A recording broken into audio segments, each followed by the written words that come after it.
نبی پاک صلی اللہ تعالیٰ علیہ وسلم نے ہمیں اللہ کی جانب بلایا ہے۔ دنیا کے اندر مسلمان کا اور غیر مسلم کا فرق یہ ہے کہ مسلمان نظریاتی ہے، عقیدے والا ہے، اور جو مسلمان نہیں ہے وہ نظریاتی نہیں ہے۔ یہ ایک فرق ہے۔ نبی پاک علیہ السلام داعیہ اللہ ہیں۔ نبی کریم علیہ السلام نے ہمیں نظریہ دیا ہے، نظریہ۔ حضور نے ہماری سوچوں کو بدلا ہے، ہمیں نظریاتی بنایا ہے۔ دنیا میں ایک نظریہ یہ ہے کہ ہم نے جو محنت کرنی ہے، جو کوشش کرنی ہے، جو کاوش کرنی ہے، جو کما لینا ہے، وہی صرف ہمارا ہے۔ عقل کے زور پر، علم کے زور پر، ٹیکنالوجی کے زور پر، میڈیکل کے زور پر ہم نے چلنا ہے، اور یہ اسی پر فقط بھروسہ کریں گے تو پھر آگے بڑھیں گے معاذ اللہ۔ یہ عام نظریہ غیروں کا ہے۔ مسلمان کا کیا نظریہ ہے؟ مسلمان کا نظریہ ہے کہ کوشش کرنا انسان کے ذمے ہے، باقی ہونا وہ ہے جو رب نے جانا ہے۔ یہ نظریہ ہے۔ عقیدہ توحید ایک نظریہ ہے۔ جب رب چاہے گا، جتنا چاہے گا، جس کو چاہے گا اپنے فضل سے عطا فرمائے گا۔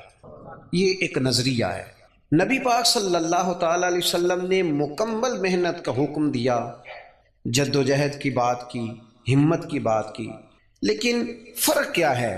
کافر بھی محنت کرے گا، ہم بھی محنت کریں گے۔ فرق یہ ہے کہ وہ اسباب سے نتیجہ چاہتا ہے۔ مومن کی یہ شان ہے کہ وہ ساری محنت کر کے نتیجہ اپنے رب کریم پہ چھوڑ دیتا ہے۔ ہمارے ساتھ آہستہ آہستہ یہ ہوا ہے کہ جدید دور آیا، اس دور کے اندر لوگ مادہ پرستی کی طرف بڑھے، علم پر، ٹیکنالوجی پر، میڈیکل پر، اپنی کاوش پر، اپنی عقل پر اتنا بھروسہ کیا کہ وہ اس طرح کی بولیاں بولنے لگے جس طرح کی بولیاں غیر بولتے تھے۔ ہمیں یہ حکم دیا گیا ہے کہ تم نے اپنی ہر چیز اپنے رب کے حوالے کر دینی ہے۔ تمہاری ساری کی ساری توجہ اور تمہاری مکمل توجہات کا مرکز اللہ کی ذات پر بھروسہ ہونا چاہیے۔ آپ کبھی غور کریں تو نبی پاک صلی اللہ علیہ وسلم اس مضمون کو ہمیں کس طرح سمجھاتے ہیں؟ حضور علیہ الصلوۃ والسلام فرماتے ہیں اگر تم رب پر بھروسہ کرو گے نا تو وہ تمہیں اسی طرح رزق دے گا جس طرح پرندوں کو عطا کرتا ہے۔ کبھی اس حدیث کے حسن پر غور کریں۔ پرندے کی کتنی تعلیم ہے، کون سا کام سیکھا ہے؟ گھر سے نکلا ہے تو اسے پتہ ہے کس دفتر میں جانا ہے، اسے پتہ ہے کہ میں نے کہاں نوکری کرنی ہے۔ نکلنا بہرحال شرط ہے، نکلنا اس نے ہے۔ حضور فرماتے ہیں نکلو پر تمہارا بھروسہ رب کریم پہ ہو، جب تم لوٹو گے تو اسی طرح تمہیں روزی دے گا جس طرح پرندوں کو عطا کر دیتا ہے۔ ہم نے نظریاتی بننا ہے، نظریاتی۔ ہمارا سارا دھیان بندوں کی طرف ہے، ساری توجہ مالداروں کی طرف ہے، سارا خیال سیٹھوں نوابوں کی طرف ہے، سارا میلان ہمارا بزنس کی طرف ہے۔ سارا یہ سارا نہیں ہونا چاہیے۔ ہاتھ کار ولے پر دل یار ولے، یہ میلان سارا نہیں ہونا چاہیے تھا۔ حضور نے ہمیں سکھایا ہے کہ بھروسہ اللہ کی ذات پہ، بھروسہ۔ اسلام ایک روحانی دین ہے، یہ آپ کو قلبی قرار دیتا ہے، سکون عطا کرتا ہے۔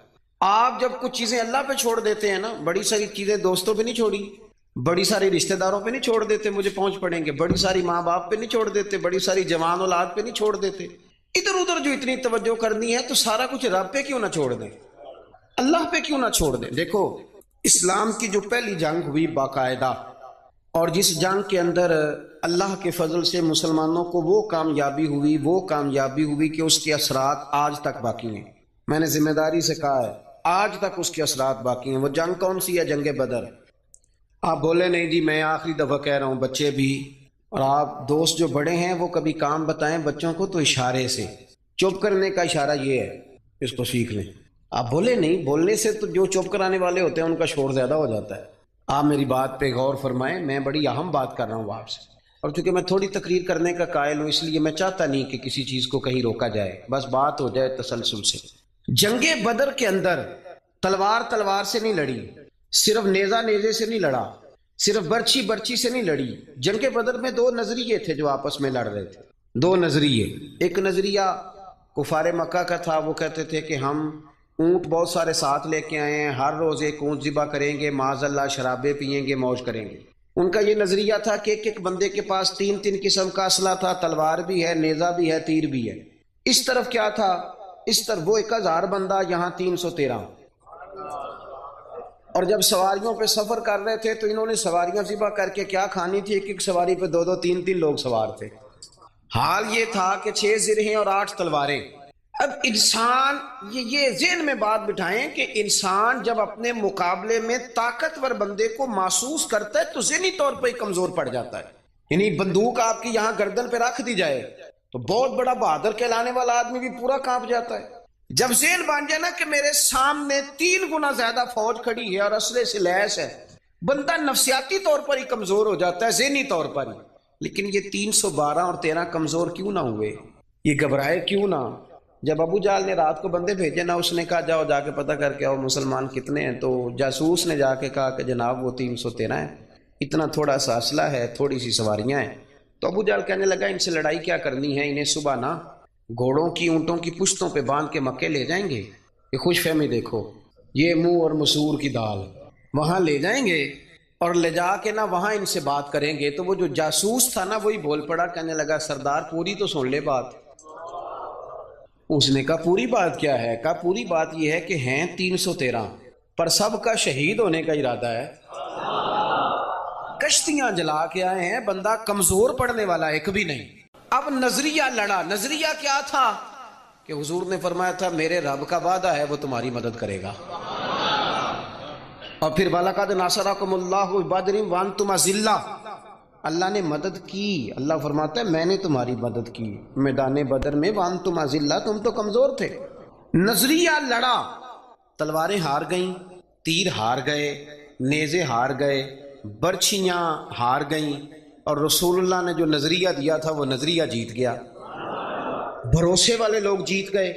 جب تک مسلمان، میں بڑے درد سے کہتا ہوں ہمارے گھروں میں سیاست چلتی ہے، بچے میری مٹھی میں رہیں، سسرال والے میری مٹھی میں رہیں، محلے والے میری مٹھی میں رہیں، برادری والے میری کوئی نہیں رہتے میاں یہ مٹھی چھٹی میں، کوئی نہیں رہتے۔ مجھے ایک بزرگ کہنے لگے 5 بچے ہیں ایک بھی نہیں سنتے، تو میں نے کہا بابا جی اتنی مجبوری کیا ہے بچوں کو سنانے کی؟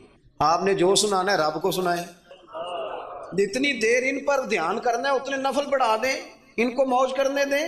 آپ کتنا کو انہیں قائل کریں گے اور کتنا کو مائل کریں گے، یہ تو اسی طرح کا سلسلہ ہے۔ جتنی سیاست ہم لڑاتے ہیں نا لوگوں کو سیٹ کرنے میں، اگر اس سے آدھا وقت بھی اپنے رب کو راضی کرنے میں لگائیں نا تو رب راضی ہو جائے تو لوگوں کے دلوں میں محبت پیدا فرما دیا کرتا ہے۔ نظریاتی بنے، توجہ، اتنی بندوں پہ توجہ کرنا، اتنی سیاست کرنا، اپنے آپ کو ہر وقت لوگوں میں گڈ بک میں، کوئی ضروری ہے کہ سارے لوگ ہمیں اچھا ہی کہیں؟ کوئی ضروری ہے؟ کوئی ضروری نہیں۔ کوئی ضروری ہے کہ ہر وقت آپ یہی کہیں کہ ہر کونے سے میری تعریف ہی اٹھے؟ کوئی ضروری نہیں میرے بھائی۔ نظریاتی ہو جائے، توجہ اللہ رسول کی جانب، توجہ اللہ والوں کی جانب، باقی یہ دنیا کی سیاست اس میں تھوڑی کمی بھی لائیں۔ دیکھیں رسول پاک صلی اللہ علیہ وسلم نظریہ کیا دیتے ہیں، ایک جنگ سے واپسی ہے، حضور آرام کر رہے ہیں، صحابہ تھوڑا سا ہٹ کے ادبن دور دور ہو کے لیٹ گئے، سرور کائنات علیہ السلام بھی آرام کرنے لگے تو تلوار اتار کے درخت کی ٹہنی سے لٹکا دی، حضور بھی آرام فرمائے۔ ایک بندہ آ گیا، تلوار اتار لی، حضور پر تان لی، اور محبوب علیہ السلام فرماتے ہیں آنکھیں سوتی ہیں دل تو میرا جاگتا رہتا ہے۔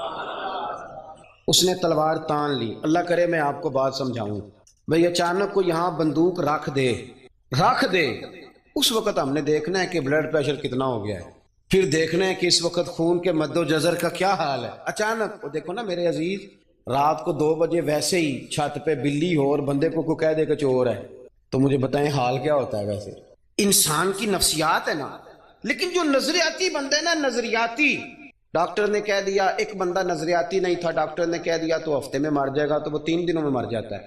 ایک نظریاتی ہے، ڈاکٹر نے کہا 1 ہفتے کے بعد آپ دنیا سے رخصت ہوں گے، تو اس نے کہا ڈاکٹر صاحب آپ جو کہہ رہے ہیں اپنے علم کے مطابق کہہ رہے ہیں، ہونا وہ ہے جو میرے رب کریم نے چاہنا ہے، یہ کئی سال بھی نکال سکتا ہے، شرط یہ ہے کہ ہم نظریاتی ہوں۔ ہماری سیاست ہی ختم نہیں ہوتی ہے کہ جگہ میں خود جاتا ہوں بندے راضی کر رہا ہوں، جہاں میں نہیں گیا وہاں بیٹا بھیجا، تو ولیمے پہ ہویا، چھوٹے بھائی سے کہا تو فاتحہ کہا، سارا دن بندے راضی کرنے میں وہ پھر نہیں راضی ہوتے۔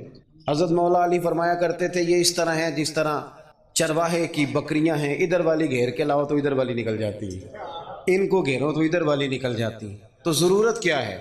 رب کی جانب توجہ کرنا، اللہ پہ بھروسہ کرنا۔ اس نے تلوار حضور پہ تان لی، اور بھائی کیا ہوا ہے؟ آپ کو عرض کیا آپ خاموش ہوں، اللہ آپ کو خوش رکھے، اور یہ آنا جانا بھی بند کریں، آپ کو اللہ تعالیٰ بڑی ساری جزائے خیر دے. کچھ بندے بزدل ہوتے ہیں، انہیں تقریر نہ بھول جائے کہیں. آپ میری بات سنیں، آپ کی مہربانی، اللہ آپ کو سلامتی عطا فرمائے. میں نے جتنی بات کر لی ہے شاید اتنی بھی نہ کروں، اس سے کم کروں، لیکن چاہتا یہ ہوں کہ میری نہیں ہے نا، اللہ رسول کی ہے. تو اللہ رسول کی بات اپنے دامن میں بڑا ادب رکھتی ہے. عزیز بھائیوں، اس نے تلوار حضور پہ تان لی، سرکار نے مقدس آنکھیں کھولی. تو میں بتا چکا ہوں کہ اگر ہم پر کوئی پستول تانے تو شاید سارا وجود کانپنے لگے. اس نے تلوار تانی، حضور کی مقدس آنکھیں کھلی، کہنے لگا آپ کو مجھ سے کون بچائے گا. قربان جائیں، حضور نے مسکرانا شروع کر دیا. زندگی نظریاتی بن جاؤ، زندگی ہنس کے گزر جائے گی ساری. لیکن اگر نظریاتی نہیں ہونا تو پھر تو بھائی کاروبار پہ نقصان پہ بھی ہارٹ اٹیک ہو جاتا ہے. پھر تو میرے عزیز نوکری سے جواب ہو جائے تو لوگ مریض ہو جاتے ہیں شوگر کے. اگر آپ نظریاتی ہیں تو جی لیں گے. اس نے کہا کون بچائے گا؟ تو محبوب مسکرا کے فرمانے لگے یہ تو نے عجیب بات کر دی، مجھے میرا رب بچائے گا. اللہ کے نام میں طاقت ہے، اللہ کے نام میں قوت ہے، اللہ بچائے گا. بس حضور کی زبان نور سے یہ جملے نکلے، اللہ بچائے گا. ان لوگوں سے ڈرنا چاہیے جو اپنے فیصلے رب کے حوالے کرتے. اچھا وکیل کرنے کے پیسے نہ ہوں، سفارش کے پیسے نہ، اور معاملہ اللہ پہ چھوڑ دیں، ان سے ڈرو. انہوں نے سب سے بڑے کورٹ میں مقدمہ دائر کرا دیا. حضور فرمانے لگے رب بچائے گا. بس ان لفظوں میں کیا اثر تھا، بندہ کانپنے لگا، تلوار ہاتھوں سے گر گئی. سرکار نے اٹھا لی، فرمایا لو بھائی مجھے تو رب نے بچا لیا ہے، اب تو بتا تجھے کون بچائے گا. آپ زندگی میں اگر نظریاتی ہیں تو آپ زندہ ہیں، اور اگر آپ لگے ہوئے ہیں کہ اوہو کیا بنے گا، میری کون سنے گا، گاؤں چھوٹا ہے، میں بات کر بھی لوں گا تو کہاں پہنچے گی، تو کون ہوگا، تو کیسے ہوگا، تو یہ تو کمزوری ہے. آپ کے ذمے تو کہنا ہے، پہنچانا تو اللہ کریم کی بارگاہ کرم کے فضل کا نتیجہ ہے. یہ اللہ بچائے گا. اس کے ہاتھ سے تلوار گر گئی، حضور نے اٹھا لی، فرمایا مجھے تو رب نے بچا لیا ہے، اب تو بتا تجھے کون بچائے گا. کہنے لگا حضور میں نے سنا ہے آپ بڑے ہی معاف کرنے والے ہیں، آپ صحیح بتاؤ. ایک بندہ میرے اوپر تانے پستول، تھوڑی دیر کے بعد قابو آ جائے تو وہ مجھے کہے جی آپ تو نیک آدمی ہیں چھوڑ دیں، تو میں کہتا ہوں قابو آ گیا تو میں نیک ہو گیا ہوں، پہلے تو بندوق لے آیا تھا.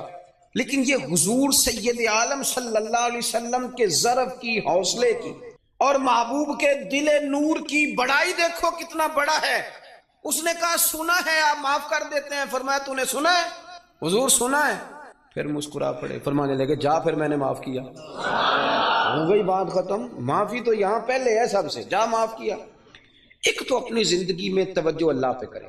یہ چھوڑ دیں اتنی زیادہ سیاست، اتنا بندوں کے پیچھے بھاگنا، یہ تو تھکا دیں گے، یہ تھکا دیتے ہیں. ان کی ایک خواہش پوری کرو تو یہ دوسری.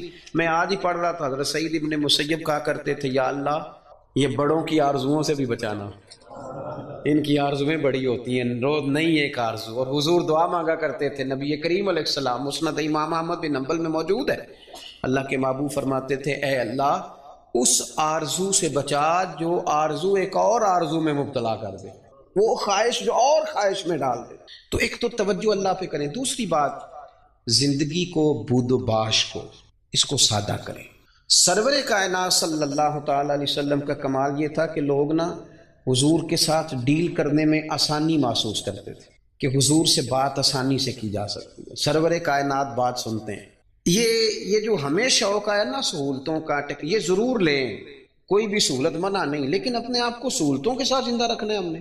ہم نے نا کچھ آسانیاں زیادہ جمع کرنی شروع کر دی اپنے ڈرائنگ روم میں.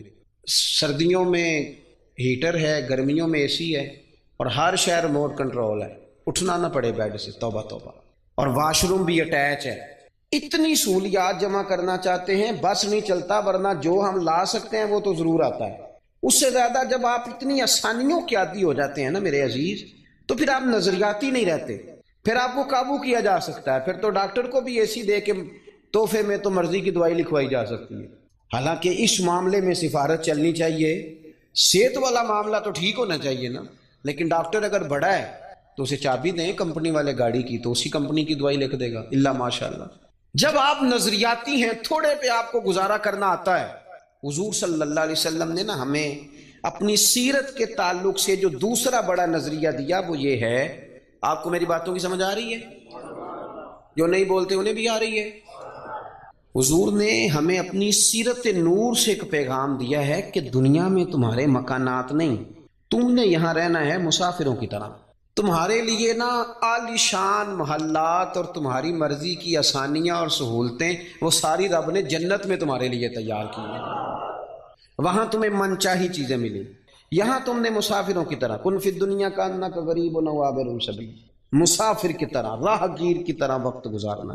آپ نے کبھی دیکھا ہے کہ بس اسٹاپ پہ جہاں بندے کھڑے ہو کے بس کا انتظار کرتے ہیں وہاں کبھی کسی بندے نے جگہ خرید لی ہو کہ یہاں اکثر کھڑے ہونا پڑتا ہے تو چلو جگہ تھوڑی خرید لیتے، خریدتا ہے کیوں؟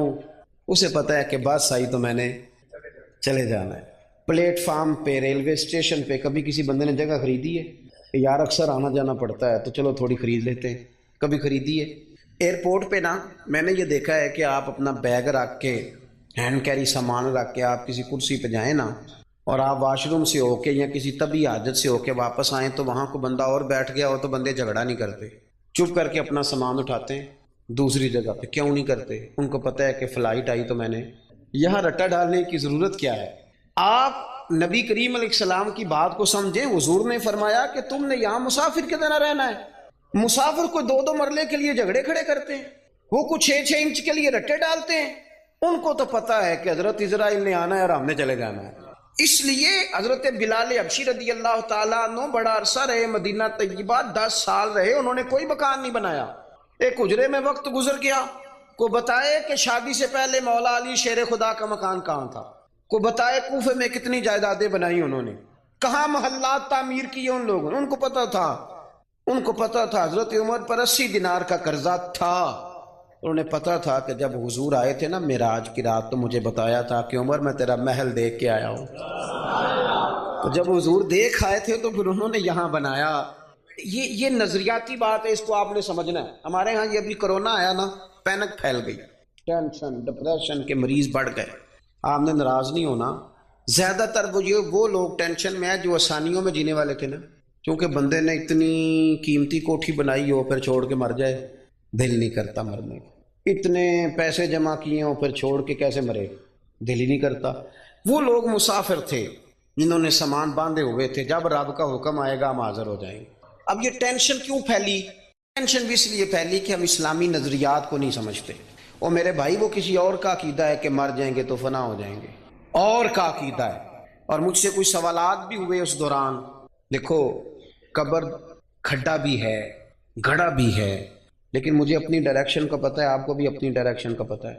ہمیں کسی کی نا ایک آدھ خامی کا پتہ ہوتا ہے، اپنی تو ساری کا پتہ ہوتا ہے، لیکن وہ الگ بات ہے کہ اپنی خامیوں سمیت اپنے آپ سے پیار ہوتا ہے، اور کسی کی ایک خامی دیکھ کے بھی اس سے پیار نہیں رہتا۔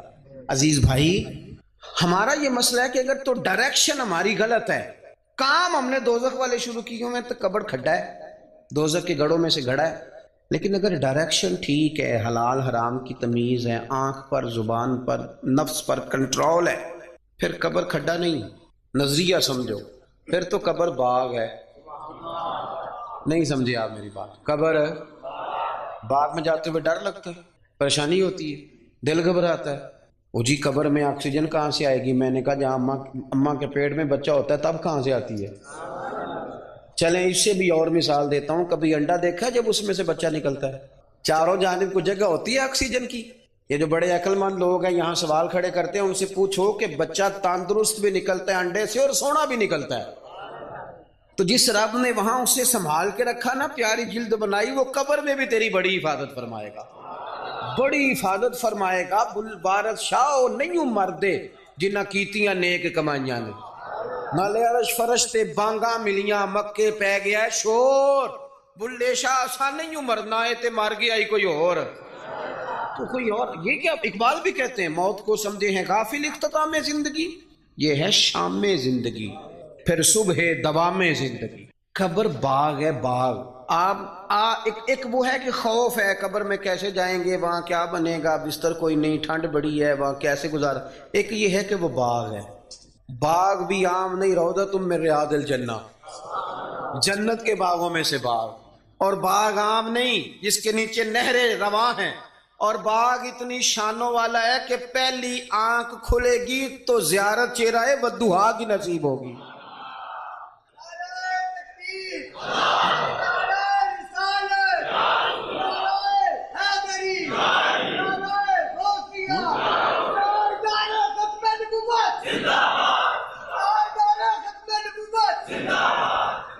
میری بات پر توجہ کریں. جب آپ کا یہ نظریہ بن جاتا ہے نا کہ میرے لیے آگے بڑا کچھ ہے. جو لوگ یہاں سے گئے تھے نا سعودی عرب محنت مزدوری کرنے, انہوں نے وہاں مکان بنائے. میں نے دیکھا ہے کہ جس نے جو گیا تھا نا 35 سال پہلے جو کمبل خریدا تھا واپس آنے تک وہی کمبل ہے, اور وہاں بیٹھ کے اس کو پتہ ہے نا میرا گھر پاکستان میں ہے, تو یہاں وہ ٹائلیں بھی لگواتا ہے. حالانکہ آ کے سال میں رہنا 15 دن ہے 20 دن ہے, ٹائلیں بھی لگوا رہا ہے, تیاریاں بھی. کیوں؟ کسین بن گیا میرا اصل گھر ہے. یہ حضور ہمیں سوچ دیتے ہیں کہ تمہارا اصل گھر جنت میں ہے. اسی پنجابی چ ایک لفظ بول رہے ہیں, تم کدے سوچیا بھی نہیں ہوئے گا, بولتے ہیں نا جی. اس کا معنی کیا ہے کہ تیری سوچ سے تیرے ادراک سے ماورا بات کر رہا ہوں. حضور کیا فرماتے ہیں؟ نبی پاک فرماتے ہیں تمہارے لیے رب نے جنت میں وہ نعمتیں تیار کی ہیں نہ کسی آنکھ نے دیکھی نہ کسی کان نے سنی, اور فرمایا تمہارے دل پر خیال بھی نہیں گزرا ہوگا کہ اللہ یہ عظمتیں عطا فرمائے گا. اس کی طرف رغبت. یہ تو آپ آئے ہیں جاہل لوگ جو جنت کا مذاق اڑاتے ہیں. ہمارے بعض نعت خواں اللہ ماشاء اللہ, بعض ادیب, بعض شاعر, بعض واعظین وہ کہتے ہیں میں جنت ہوگا دی گل کرنا. اگا کتنے جانا ہے تو؟ یہی سارا کچھ ہے. جنت میں ہی اللہ کا قرب ملے گا اور یہی رسول اللہ کی زیارت بھی نصیب ہوگی. آگے کدھر جانا ہے تو نے؟ کون سی نئی جگہ بنا لی میاں تو نے؟ بات کو سمجھیں. اب حضور نے نظریہ دیا. حضرت عمر فاروق رضی اللہ تعالیٰ عنہ سرکار سے ملنے آئے. حضور نہ موٹے بان کی چارپائی پہ آرام فرما تھے. ہن تے پائی پنڈاں وچ بھی بیڈ نے, بان دیاں چارپائیاں کتھے رہ گئیاں؟ کی آکھی دا سی مونج دی منجی, بولو نا یار, مونج دی تے جیڑی جیز چ ملدی سی او دے بس پاوے رنگین ہوندے سن. انجی یہ اوہو, لیکن کمال تھی نا یار. مکان کچے بندے پکے, محبت گہری, پیار زیادہ. حضرت عمر آئے, اللہ کے رسول آرام فرماتے بوٹے بان کی چارپائی پہ. حضور حضرت عمر کے لیے اٹھے تو کمر پر نا یہ جو موٹے بان کی چارپائی ہوتی ہے اس کے نشان پڑ جاتے ہیں, اور ہم نے دیکھے اکثر بزرگوں کی کمروں پہ نشان ہوتے, اکثر دیکھے. سرکار اٹھے تو کپڑا مبارک ذرا ہٹا تو دیکھا کہ نشان پڑے ہوئے, تو حضرت عمر رو پڑے. دلیر آدمی تھے پر رو پڑے, حضور کی محبت میں روئے. عرض کی یا رسول اللہ کیسر و کسرا تو دنیا میں بڑی آسانیوں میں ہیں اور آپ اللہ کے حبیب ہو کے. وہ درد سے رو رہے ہیں, اخلاص سے بات کر, لیکن نبی کریم علیہ السلام ان کی سوچوں کو بدل رہے ہیں, انہیں نظریہ دے رہے ہیں. حضور فرمانے لگے عمر تم پسند نہیں کرتے کہ وہ دنیا میں تھوڑی آسانی لیں اور آخرت میں رسوا ہو جائیں, اور یہ پسند نہیں کرتے کہ ہم دنیا میں تھوڑی تکلیف برداشت کریں اور آخرت کی ساری سعادتیں اللہ ہمیں ہی عطا فرما دے. اس لیے حضور نے فقر کو پسند کیا, سادی روٹی کو پسند کیا, کچے مکان کو پسند کیا. جب آپ کا نظریہ یہ نہیں بنتا کہ میرے لیے آگے بڑا کچھ ہے, اتنی دیر تک انسان آخرت کی تیاری کا شوق پیدا نہیں کرتا. اگر یہ نظریہ بن جائے, وہ ملا رومی رحمۃ اللہ لکھا ہے کہ مصر میں ایک زمانے تک یہ طریقہ رہا کہ وہ سال کے نا آخری دن, سمجھ لیں ذی الحج کی 29 تاریخ کو دریا کے کنارے جاتے تھے, تو جو بندہ سب سے پہلے کشتی سے اترتا تھا نا اسے پکڑ کے بادشاہ بنا لیتے تھے. پورا سال اس کی بات مانتے تھے, لیکن سال گزرنے سے 2-3 دن پہلے اسے جنگل میں چھوڑ آتے تھے, بھیڑیے کھا جاتے تھے. کہتے تھے اگر زندہ رہا تو دوبارہ کرسی پہ بیٹھنے کی سازش کرے گا. اس کا بھی بڑا ذائقہ ہے نا, ایک دفعہ بندہ بن جائے تو پھر یہ چسکا جاتا بھی نہیں. تو ان کا یہ طریقہ تھا. ایک درویش بھی ایک دن, اسے کیا پتا تھا کہ یہ بادشاہ بنائیں گے, وہ اترا کشتی سے, انہوں نے پکڑ لیا. وہ کدھر لے کے جا رہے ہو؟ کہ تمہیں بادشاہ بنانا ہے. کہنے لگا مجھ سے تو پوچھ لو. انہوں نے کہا بادشاہ ہم جو بندہ آتا ہے نا ہمارا اصول ہے بادشاہ بنا لیتے ہیں. تو اس نے کہا ٹھیک ہے بتاؤ بادشاہ کے ساتھ کیا کرتے ہو, کیا طریقہ؟ انہوں نے کہا جی سال آپ کی بات مانیں گے. تو میں سال کے بعد, کہنے لگے وہ جنگل ہے اس میں چھوڑ آئیں گے. کہنے لگا ایک تو 2 وعدے کرو, ایک تو تم جو میں کہوں گا سارا سال مانو گے, اور دوسرا اسی جنگل میں چھوڑو گے, کسی اور میں تو نہیں پھر چھوڑاؤ گے. انہوں نے کہا نہیں اسی میں چھوڑیں گے. اس نے بیٹھتے ہی پہلا حکم یہ دیا کہ اس جنگل سے ساری جھاڑیاں کاٹ دو. دوسرا حکم یہ دیا, اب جھاڑیاں کٹ رہی تھی تو درندے ویسے ہی بھاگ گئے جنگل سے. پھر اس نے کہا کہ یہاں ذرا لگا کے نا اچھی طریقے سے حال تو ذرا پھول اگاؤ, کھیتیاں اگاؤ. وہ پورا سال وہ باغ سنوارتا رہا. اب لوگوں نے وعدہ کر لیا تھا وہیں چھوڑ کے آئیں گے. سال کا آخر ہوا تو پہلے بادشاہوں کو لے جائیں. وہ بیٹھتے تھے نا کرسیوں پہ تو غافل ہو جاتے تھے اور چکروں میں پڑ جاتے تھے. معاذ اللہ کہتے تھے یہ گزارو نا تو پھر آخری دن دیکھا جائے گا. معاذ اللہ جو آج ہماری سوچیں بن گئی. اب آخری دن جب جنگل میں لے کے جاتے تھے تو تڑپتے تھے, نہ لے کے جاؤ نہ لے کے جاؤ. لیکن اس نے چونکہ سارا سال محنت کی تھی نا وہاں جانے کے لیے, اس کو جب لے کے جا رہے تھے تو کہہ رہا تھا اجے لونی ذرا جلدی نہیں لے جاتے, ذرا جلدی نہیں لے جاتے. عارف رومی فرماتے ہیں کچھ بندے دنیا میں رہتے ہیں، دنیا میں جیتے ہیں، لوگوں کے ساتھ وقت گزارتے ہیں، لیکن موقع ملا ہوتا ہے نا اپنی قبر کو باغ بناتے رہتے ہیں، پھول لگاتے رہتے ہیں۔ اور یار کتنی لمبی راتیں ہیں، جو ان راتوں میں بھی تہجد نہ پڑھے اس نے کب پڑھنی ہے؟ جو ابھی بھی، اور دروازہ صبح کھٹک گیا تو پھر بھی تو اٹھنا ہے کہ نہیں؟ بولو خدا نہ کرے کوئی بیمار ہو گیا تو سحری میں اٹھنا پڑے گا کہ نہیں؟ بہتر نہیں رب کی رضا کے لیے اٹھ جائیں؟ اٹھے نا 5 بجے، آدھا گھنٹہ نفل پڑھیں، پھر فجر ہو جائے گی، پھر اس کے بعد فجر کی فرائض کی تیاری کریں۔ دنیا میں رہ کے جو بندہ اپنی وہاں کے مارتا رہے گا نا بچھو قبر کے، انشاءاللہ جب وہ دنیا سے جائے گا نا تو حضرت بھائی بستامی کی طرح ہنستا مسکراتا ہی دنیا سے جائے گا، پھر ہنستا مسکراتا ہی دنیا سے جائے گا۔ اور اعلیٰ حضرت بریلوی کہتے ہیں ہم تو لحد میں عشق رخ شاہ کا داغ لے کے چلے، اندھیری رات سنی تھی تو چراغ لے کے چلے اپنی اس فکر کا اظہار کریں۔ بات ختم کرتا ہوں۔ ایک خاتون نے آ کے عرض کیا تھا، بخاری شریف میں موجود ہے، یا رسول اللہ میں مرگی کی مریضہ ہوں۔ تو سرکار نے فرمایا کہ کیا چاہتی ہے؟ عرض کی حضور چاہتی ہوں میرے لیے دعا کر دیں، اللہ شفا دے دے۔ حضور سب کے لیے دعائیں کرتے تھے، پر آج پتہ کیا فرمایا؟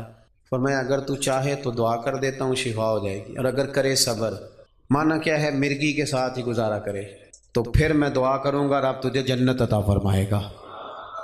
اب ذہن بن گیا تھا نا کہ آخرت ٹھیک ہونی چاہیے، نظریہ بن گیا تھا۔ تو وہ خاتون فوراً کہنے لگی یا رسول اللہ آپ دعا کر دیں رب مجھے جنت ہی عطا کرے۔ کیا کہہ رہی ہے بھلا؟ وہ کہہ رہی ہے میں مرگی کے ساتھ ہی گزارا کر لوں، تھوڑی سی تو زندگی ہے، جی لوں گی مرگی کے ساتھ ہی۔